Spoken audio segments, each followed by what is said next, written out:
Hello students, कैसे हो आप सब। आज मैं आपको एक बहुत ही इम्पोर्टेंट इंफॉर्मेशन देने वाली हूँ। कौन से चैप्टर की? Biodiversity and conservation. देखो, ये चैप्टर बिल्कुल थ्योरी का है, आपको बिल्कुल अच्छा नहीं लगता पढ़ना, तो मैंने इसके मोस्ट इम्पॉर्टेंट चीज़ें जो हैं बिल्कुल क्रिस्प करके आपके लिए एक कंसाइज चैप्टर बना दिया है। तो हमारा टॉपिक है क्या? चैप्टर एट अ ग्लांस, और आप कह सकते हो कि आप इसके हैंड आउट बना सकते हैं। Most important points of biodiversity and conservation. तो ये मैं आपसे कहूंगी कि मोस्ट इम्पॉर्टेंट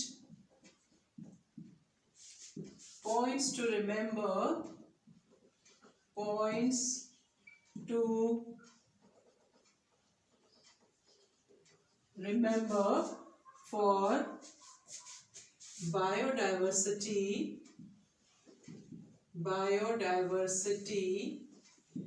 and conservation। और ये आपको पता है चैप्टर नंबर 15। ठीक है, चलिए अब ये मोस्ट इम्पॉर्टेंट पॉइंट क्या है। सबसे पहले इस चैप्टर में देखो, इस चैप्टर में बहुत सारे साइंटिस्ट के नाम हैं। सबसे पहले आपको क्या पढ़ना है? Edward Wilson. ये एडवर्ड विल्सन का नाम बहुत आता है कि सबसे very important thing is what Edward Wilson. ये है आपका Edward Wilson, what he has given. Edward Wilson ने क्या करा था? He has defined biodiversity as a sum total of plant, animal in a biosphere। और उसने जो है डाइवर्सिटी को डिफाइन करा था डिफरेंट लेवल्स में। तो according to Edward Wilson, diversity is present at different level, और ये इसके डिफरेंट लेवल हमारे क्या हैं? जेनेटिक लेवल है, आपका स्पीशीज लेवल है, और आपका इकोलॉजिकल लेवल है। तो इसके अकॉर्डिंग आपका दिस इज बायो डाइवर्सिटी, और उसके क्या है? लेवल्स। और ये लेवल आपको दिस इज इकोलॉजिकल, जेनेटिक, और आपके क्या आ गए? स्पीशीज। ठीक है, ये सबसे इंपॉर्टेंट पॉइंट है फर्स्ट। सेकेंड थिंग आपको पढ़ना है कि एक आपकी बुक में नाम दिया हुआ है रॉवुल्फिया, जो कि एक बहुत इंपॉर्टेंट नेम है, ये आपको करना है। दिस इज रॉ, इसका स्पेलिंग भी आप करेक्ट याद करिए। This is Rauvolfia vomitoria. This is vomitoria. ये Rauvolfia vomitoria is a plant जो कि एक केमिकल सिक्रीट करता है जिसको हम कहते हैं रेस्पिराइन।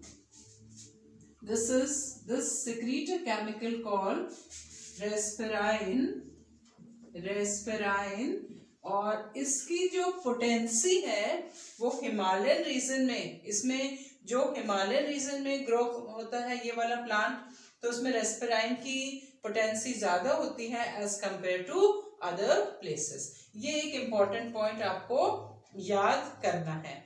फिर एक और इम्पॉर्टेंट पॉइंट आपके लिए याद करना है कि जैसे biodiversity is not similar at every place, है ना। तो आपको एक ये पॉइंट आपको याद करना है कि वेस्टर्न घाट में, जो आपके वेस्टर्न घाट्स हैं, वेस्टर्न घाट्स में, जैसे कि ये शॉर्ट फॉर्म करके मैं बता रही हूँ, आप इसका एक नोट बना लीजिए और एग्जाम में जाने से पहले ये पूरा लर्न कर लेना।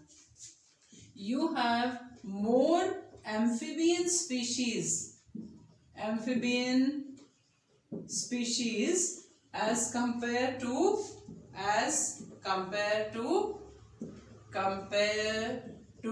ईस्टर्न घाट।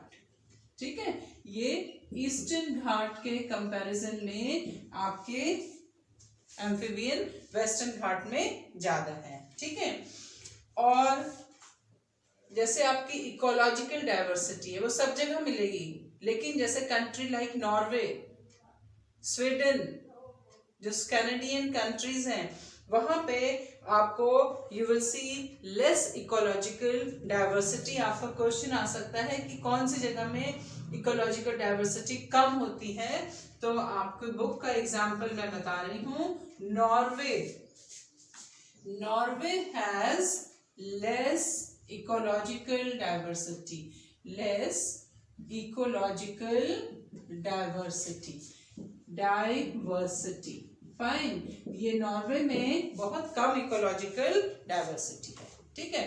चलिए, अब ये तो मैंने बात करी एडवर्ड विल्सन के अकॉर्डिंग डाइवर्सिटी, और उसके मोस्ट इंपॉर्टेंट पॉइंट, अगर आपने एनसीईआरटी रीड कर ली है तो ये मोस्ट इंपॉर्टेंट पॉइंट आपको आ रहे होंगे।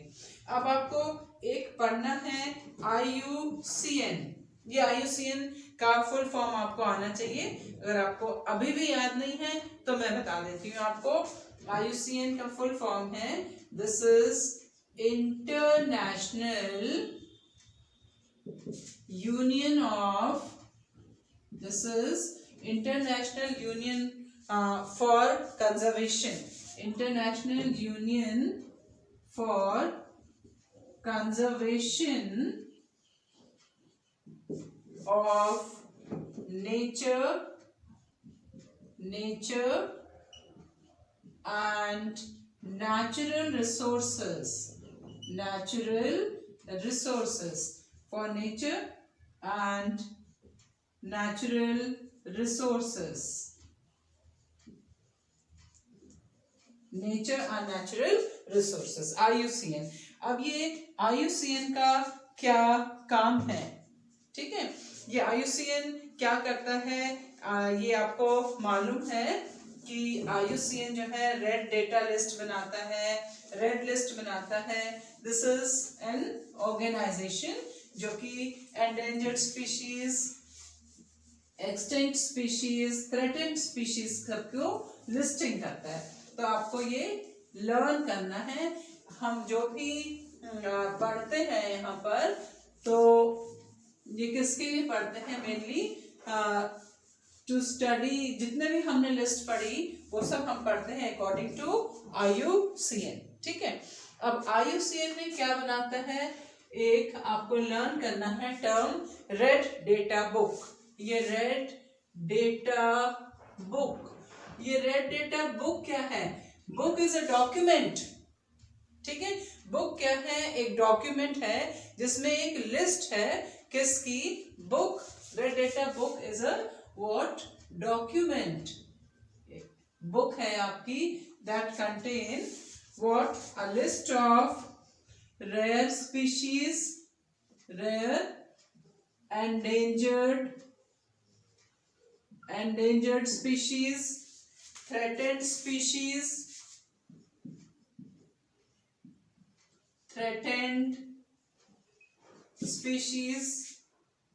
and extinct species, ठीक है। इन सारी स्पीशीज की एक लिस्ट बनाता है, और this include what, plant, animals. ये एक कंप्लीट लिस्ट होती है, कंप्लीट लिस्ट है, ठीक है।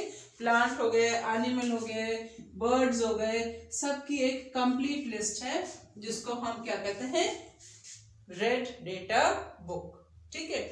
अब आपको एक बहुत ही इंपॉर्टेंट, मैं कहूंगी मोस्ट इंपॉर्टेंट, ये लास्ट ईयर नीट के एग्जाम में भी आया था, ये नेम जो है वेरी इंपॉर्टेंट, आप मार्क कर लो। ये रेड डेटा लिस्ट तो डेफिनेशन था, रॉबर्ट मे, ठीक है। आप याद रखना, अप्रैल में रॉबर्ट मे ने एस्टिमेशन दिया था। रॉबर्ट मे का क्या कंट्रीब्यूशन था, रॉबर्ट मे का कंट्रीब्यूशन था कि उन्होंने एक एस्टिमेशन दिया for global biodiversity, and according to him global biodiversity, उसने ही has estimated global biodiversity,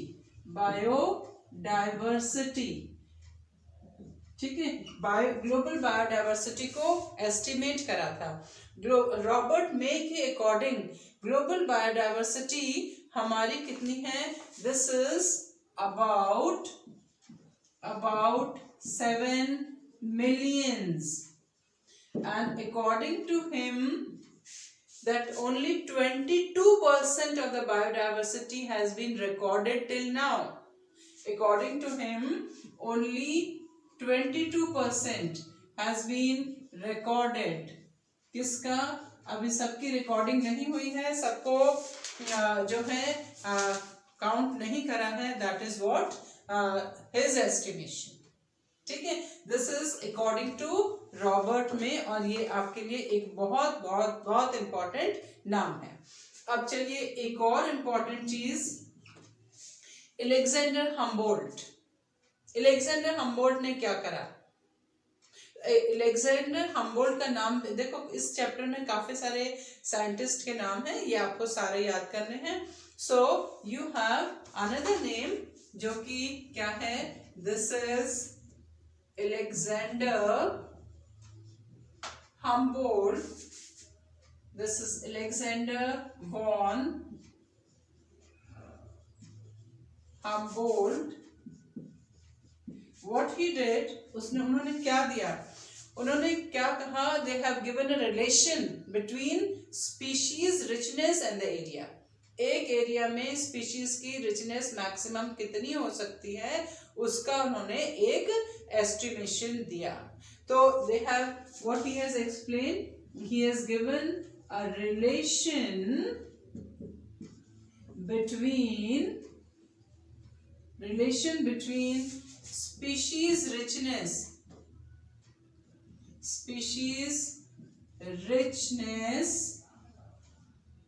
and area. एक गिवन एरिया में स्पीशीज रिचनेस कितनी होती है, और if you explore it thoroughly, and they have given according to him, उन्होंने एक इक्वेशन भी दी है, और उस इक्वेशन को आपको याद करना बहुत जरूरी है. दे सेड कि अगर हम उसका ग्राफ बनाएं दोनों के बीच में तो क्या आता है? एक पैराबोला आता है ना. एक छोटा सा ग्राफ अगर आपको याद हो, आपकी बुक में ऐसे दिया है. यहाँ पे ये क्या है? आपका एरिया, और ये है स्पीशीज रिचनेस, और ये पैराबोलिक है, और इन दोनों की इक्वेशन आपको जरूर याद करनी है. यहाँ पे s is equal to c raised to the power z, और on log scale this is log c is equal to log s is equal to log c plus z log a. ठीक है, और इसमें उन्होंने क्या calculate करा आपके लिए? This is on the log scale. ये है आपका लॉग स्केल, और ये क्या है? आपका पैराबोला. ठीक है, और here they have calculated s क्या है? Species richness, c is a Y intercept, a is a area, and the most important to learn is z. ठीक है, ये सब आपको आना चाहिए कि s क्या है? Species richness, c is a Y intercept, a area, और z क्या है? रिग्रेशन कोएफिशिएंट जो कि उसने कैलकुलेट किया था. और z का वैल्यू एक नॉर्मल कंडीशन में क्या है? This is a regression coefficient, ये आपको याद रखना है. और दिस इज अ स्टीप आप कह सकते हो, और इसका वैल्यू क्या है? 0.1 से लेकर 0.2. अगर आप एक्सप्लोरिंग एरिया बढ़ा देंगे लार्ज एरिया में, in case of frugivorous bird, if your exploring area is more like a continent, तो आपका if area is increased,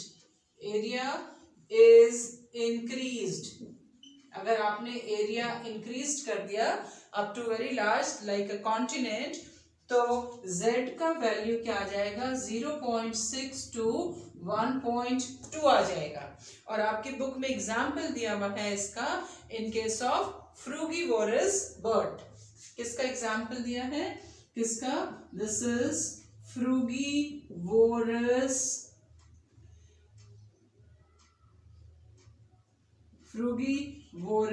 bird. और आपको पता है कि फ्रूगीवोरस बर्ड क्या होती है, फ्रूट ईटिंग बर्ड।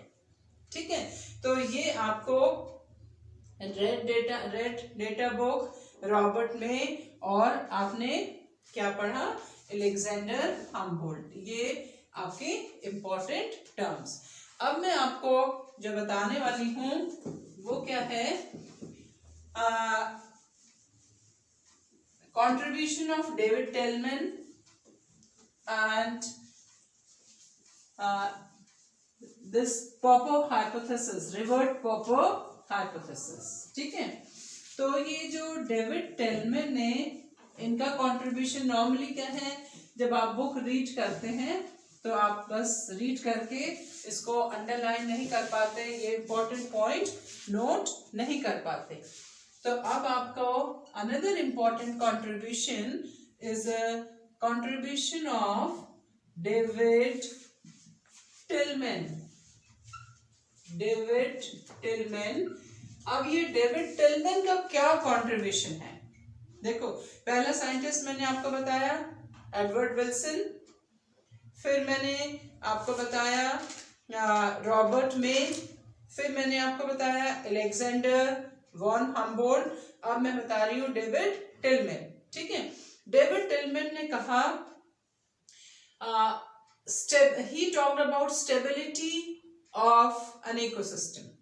एक इकोसिस्टम स्टेबल कब होगा, जब उसमें डाइवर्सिटी जो है उसकी क्या होगी, ज्यादा होगी। ज्यादा डाइवर्सिटी होने से, देखो आप अच्छे से समझ लो इसको, डेविड टेलमैन का कंट्रीब्यूशन क्या था, उसने अपने जितने भी एक्सपेरिमेंट करे थे उसके बाद उसने कहा कि अगर एक इकोसिस्टम में डाइवर्सिटी ज्यादा है तो प्रोडक्टिविटी ज्यादा होगी और इकोसिस्टम में स्टेबिलिटी आएगी।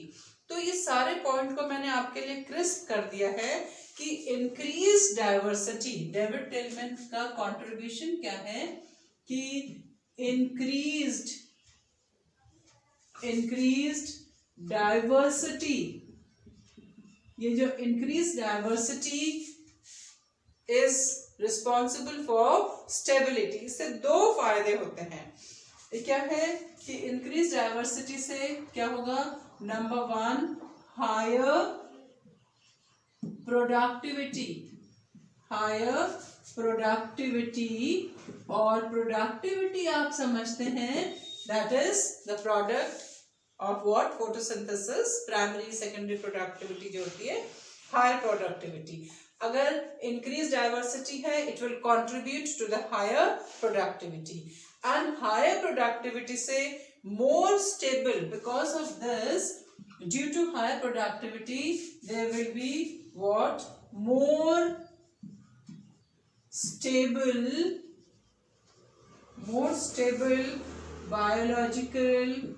biological community। आपकी जो बायोलॉजिकल कम्युनिटी होगी वो ज्यादा स्टेबल होगी। तो ये आप डेविड टिलमैन की बात याद रखिए। फिर से बता रही हूं, डेविड टिलमैन ने कहा he talked about stability, this is, उसने किसकी बात करी, स्टेबल की। कौन सी कंडीशन में, इकोसिस्टम में स्टेबिलिटी होती है, ज्यादा ऑर्गेनिज्म होंगे, ज्यादा प्रोडक्टिविटी होगी और उसकी वजह से स्टेबिलिटी आएगी कम्युनिटी में, दैट्स इट। अब आपका अनदर वेरी इंपॉर्टेंट नेम, ये भी important, this is Paul aerate. इसने, बच्चे इसको बहुत इंटरेस्ट से एरोप्लेन की कहानी पढ़ लेते हैं पर एक्चुअल में जो सही बात है उसको छोड़ देते हैं, लेकिन छोड़ना नहीं है। तो आप इसको जानो कि इन्होंने क्या लिखा है, पॉल, और इसका करेक्ट स्पेलिंग भी याद रखना आप, पॉल एरेट, इसका स्पेलिंग ये, ठीक है। इन्होंने एक हाइपोथेसिस दिया है, द रिवर्ट पॉपर हाइपोथेसिस। इसका हाइपोथेसिस है the rivet popper hypothesis. Hypothesis आपको पता है आर सब्जेक्टेड टू व्हाट, ये क्या है, एक एस्टिमेशन है, हाइपोथेसाइज कर दिया हमने, इसका कोई 100% ऑथेंटिसिटी नहीं होती, but still you have to learn. उसने कहा कि he has just given an example of aeroplane and passengers, ठीक है। तो मैं आपको बिल्कुल इसको समरी बना के बता रही हूँ कि अगर कोई नॉर्मल स्पीशीज एक्सटिंक्ट हो गई तो उससे हमारी इकोसिस्टम की स्टेबिलिटी पर ज्यादा फर्क नहीं पड़ता, ठीक है, और it will not affect much on the diversity of what the particular area। लेकिन अगर एक की स्पीशीज जो कि इकोसिस्टम में जिसका मेजर रोल है, जो ज्यादा काम करती है, अगर वो स्पीशीज लॉस्ट हो गई तो हमारी डाइवर्सिटी क्या होगी, अफेक्टेड हो जाएगी, ठीक है। जैसे कि आप जान लो कि सपोज कोई एक ऑर्गेनाइजेशन है, एक नॉर्मल पर्सन वहां से चला गया तो कोई फर्क नहीं पड़ा ज्यादा, उसकी जगह दूसरा आ गया या नहीं भी आया तो वर्क वाज मैनेज, लेकिन बॉस चला गया तो क्या है, इट विल इफेक्ट, ठीक है। तो उसके जो पॉइंट्स थे वो मैं आपको लिख के बता रही हूँ। देयर आर 2 मेन पॉइंट्स, ठीक है। आप सिर्फ एग्जाम में एरोप्लेन के एग्जाम्पल नहीं लिखेंगे। रिवर्ट का मतलब है नट बोल्ट, कि एरोप्लेन बहुत सारे नट बोल्ट से बना है। अगर आप सीट के नट बोल्ट निकाल देंगे तो ज्यादा फर्क नहीं पड़ेगा फ्लाइट में, अगर विंग्स के निकाल देंगे तो फ्लाइट अफेक्टेड हो जाएगी। तो जो विंग का रिवर्ट है वो क्या है, की स्पीशीज है, ठीक है। ऐसे ही यहाँ पे एग्जाम्पल है कि extinction of this is what, extinction of a species. देखो इसके 2 पॉइंट हैं। अगर एक स्पीशीज एक्सटेंट हो गई तो this is, there is not much you can say it's not much affected, ठीक है, ज्यादा इफेक्ट क्या हुआ उसका नहीं हुआ, ठीक है।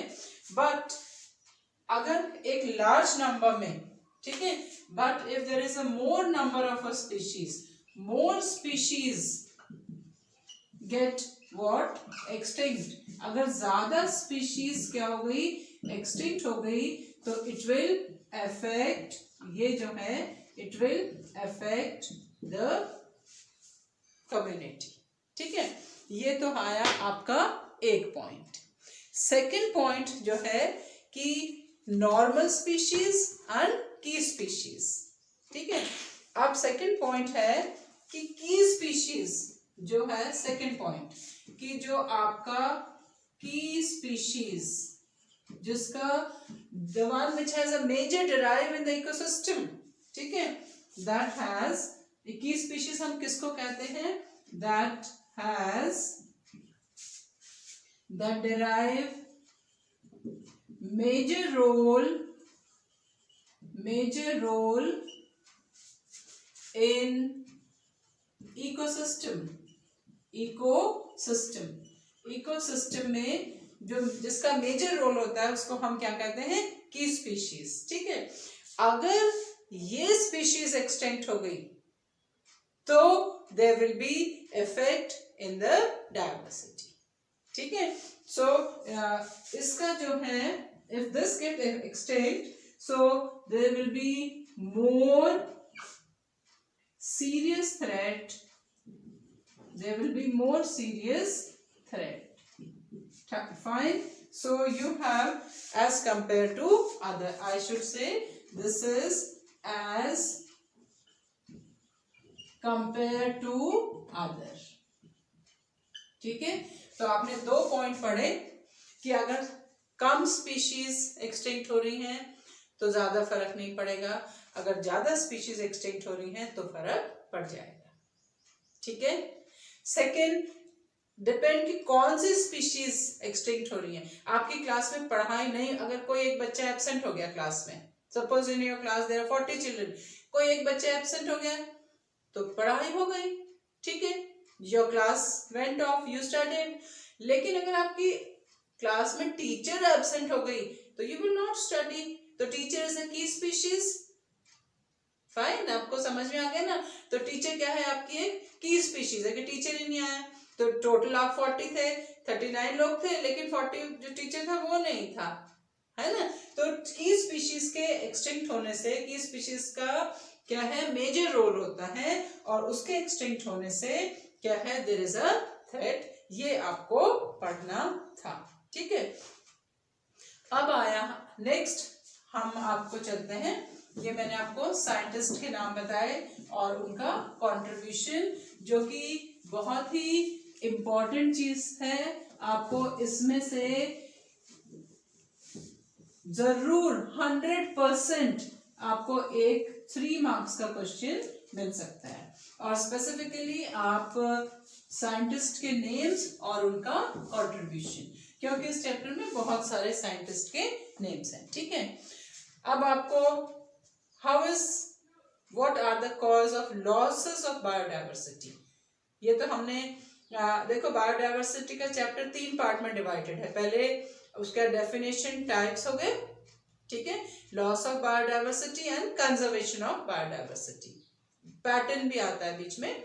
तो जब बायोडाइवर्सिटी का लॉस, उसके हमारे पास में क्या क्या है, so next is what the causes of loss of biodiversity, biodiversity के लॉस के कॉजेस क्या है।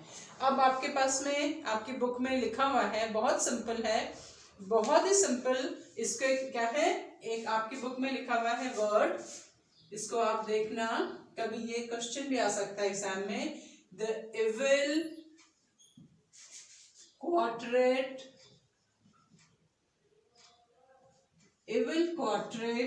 फॉर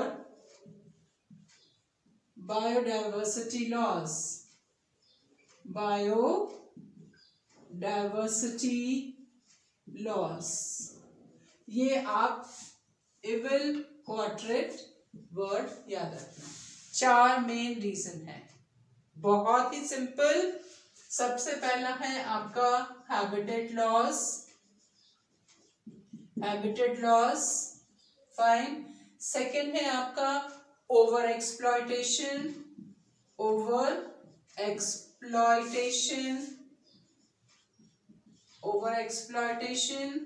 और जो सबसे इंपॉर्टेंट है alien species invasion. This is alien species invasion.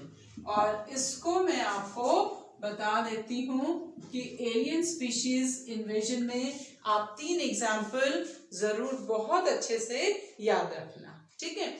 एक एग्जाम्पल आप याद रखना किसका, Nile perch. One is Nile perch, जब लेक विक्टोरिया में चली गई, वहां की 200 स्पीशीज चिकलेट क्या उसकी फिशेस को उन्होंने खा लिया और वो एक्सटिंक्ट हो गई। फिर आप एग्जाम्पल याद रखना वीड, जैसे कि आपका पार्थिनियम हो गया, लेंटाना हो गया, और वाटर हायसेंथ, जिसको आप इकॉर्निया कहते हैं, वाटर हायसेंथ, ये जो है हमारे सब क्या है, वीड, ठीक है। और एक तीसरा एग्जाम्पल आपको पढ़ना है अफ्रीकन कैटफिश, ठीक है, Clarias gariepinus, this is African catfish, ठीक है। ये 3 एग्जाम्पल आप याद रखेंगे कि अफ्रीकन कैटफिश जब आप एक्वाकल्चर में डाली तो उसने सारे जो एक्वाटिक एनिमल्स थे उनको खा लिया, ठीक है। चलिए अब आपको हम लास्ट पार्ट में पहुंच गए चैप्टर के कि कंजर्वेशन ऑफ बायोडाइवर्सिटी का कंजर्वेशन। ये बायोडाइवर्सिटी कंजर्वेशन जो है 2 तरीके से होता है, ये सब आप जानते हो। वन इज यह है आपका कंजर्वेशन ऑफ बायोडाइवर्सिटी, और बायोडाइवर्सिटी का कंजर्वेशन आपका 2 तरीके से है। अगर आप उसको नेचुरल हैबिटेट में करने वाले हैं तो आप इसको क्या कहते हैं, इन सीटू कंजर्वेशन।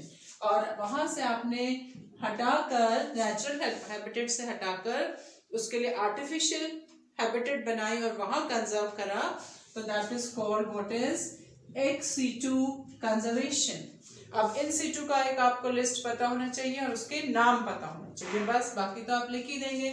फर्स्ट आपको पढ़ना है कंजर्वेशन ऑफ हॉटस्पॉट्स। हॉटस्पॉट्स क्या होते हैं, वो एरिया जहाँ पे स्पीशीज आर हाईली एंडेमिक, बिल्कुल आइसोलेटेड एरिया, वो स्पीशीज और कहीं नहीं मिलेगी। तो इसको आप याद करिए, हाईली एंडेमिक, ठीक है। एंडेमिक आप याद करिए कि पेंडेमिक क्या है, the one which spread all over from one country to another country, pandemic है ना, the COVID is pandemic। तो एंडेमिक क्या होता है, बहुत लोकलाइज्ड होता है। फिर आपको क्या पढ़ना है इसके बाद में, दिस इज आप को मैंने पहले भी अपने नॉर्मल वीडियोस में, ये तो रिवीजन वीडियो है, पढ़ाया था कि स्केर्ड ग्रुप्स होते हैं। और स्केर्ड ग्रुप्स वो एरिया है जहाँ पे लोग इनकी वर्शिप करते हैं, प्लांट्स की पूजा करते हैं। It's a natural method to conserve them. तो आप इसको याद करना, दिस इज सेक्रेड ग्रुप्स, ठीक है। जैसे कि खासी, जयंतिया, ये सब एग्जाम्पल है इसके। फिर आपके आ गए national park, national park, national park हो गए। Then you have what, wildlife sanctuaries, wildlife sanctuaries, wildlife sanctuaries हो गया। And last of all is Ramsar sites. अब ये थोड़ा सा रामसार साइट्स आपके लिए नया वर्ड है।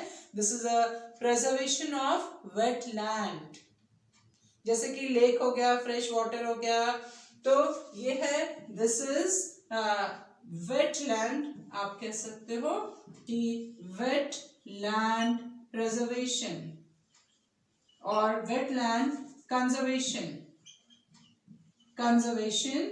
और इसमें आपके फ्रेश वाटर वाला भी आ सकता है, ब्रैकिश भी आ सकता है,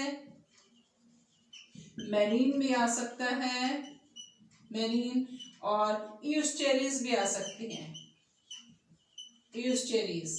तो ये जो है वेटलैंड, वेट एरियाज का जो कंजर्वेशन है, that is called Ramsar conservation. और रामसार कंजर्वेशन जो है, इट्स अ इंटरनेशनल ट्रीटी। बहुत सारे कंट्रीज ने मिलकर वेटलैंड आइडेंटिफाई करे हैं और उन एरियाज को हम रामसार साइट कहते हैं। और उन रामसार साइट को कंजर्व करना इज व्हाट, रामसार कंजर्वेशन, ठीक है। Now last of all you have ex situ conservation. और ex situ conservation is nothing, इसमें the conservation is done outside। तो इसमें आ गए हमारे क्या, zoological पार्क आ गया आपका आ गया बोटानिकल पार्क आ गया आपके, क्रायो प्रिजर्वेशन आ गया, क्रायो प्रिजर्वेशन।